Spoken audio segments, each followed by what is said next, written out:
महात्मा गौतम बुद्ध को बौद्ध धर्म का संस्थापक कहा जाता है। उन्होंने वर्षों बोध गया के बोधि वृक्ष के नीचे बैठकर तपस्या की और इसके बाद उन्हें दिव्य ज्ञान की प्राप्ति हुई। बुद्ध ने अपने विचारों और उपदेशों से पूरे संसार को शांति और अहिंसा का मार्ग दिखाया।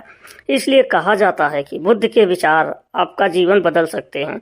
बुद्ध की आज की अमृतवाणी में आपको बताएंगे कि गौतम बुद्ध से जुड़ी एक ऐसी कहानी जिसे आपके जीवन में खुशियां ही खुशियां रहेंगी, क्योंकि बुद्ध का मानना है कि यह पूरी तरह से आप पर निर्भर करता है कि आप खुशी या गम क्या लेना पसंद करेंगे।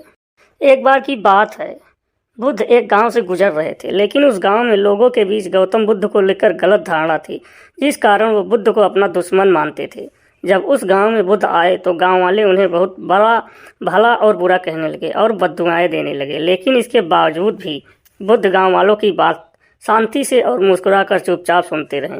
गांव वालों ने देखा कि उनकी बातों का बुद्ध पर कोई असर नहीं हो रहा है और वे विनम्रता से उनकी बातें सुन रहे हैं।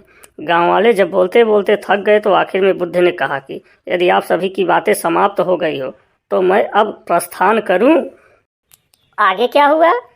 बुद्ध की बात सुनकर गांव वाले हैरान रह गए, लेकिन उस भीड़ में एक व्यक्ति ने बुद्ध से कहा कि हमने तुम्हारी कोई प्रसन्नता नहीं की है, हम तुम्हें बद्दुआएं दे रहे हैं, क्या तुम्हें इससे कोई फर्क नहीं पड़ता है? बुद्ध मुस्कुराते हुए बोले, जाओ, मैं आपकी गालियां या बद्दुआओं को लेता ही नहीं। आपके द्वारा दी गई गालियों से भला मेरा क्या होगा? जब तक कि मैं अपनी गालियों को स्वीकार ही नहीं करता, इसका कोई परिणाम ही नहीं होगा।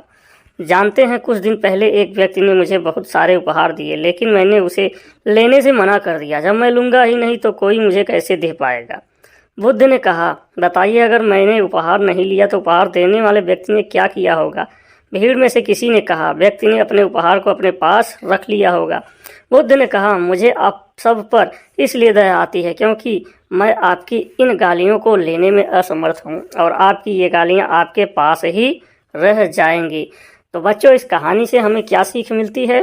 भगवान गौतम बुद्ध के जीवन से जुड़ी इस कहानी से यह सीख मिलती है कि हम अक्सर अपने दुखों का कारण दूसरों को समझते हैं, लेकिन असल में यह हम पर ही निर्भर करता है कि हम वास्तव में क्या लेना चाहते हैं, खुशी या गम, उदासी या मुस्कान।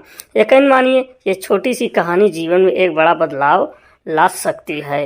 तो ऐसी ही मोटिवेशनल स्टोरी के लिए वीडियो को लाइक करिए, शेयर करिए और हमारे चैनल को सब्सक्राइब करना मत भूलिएगा।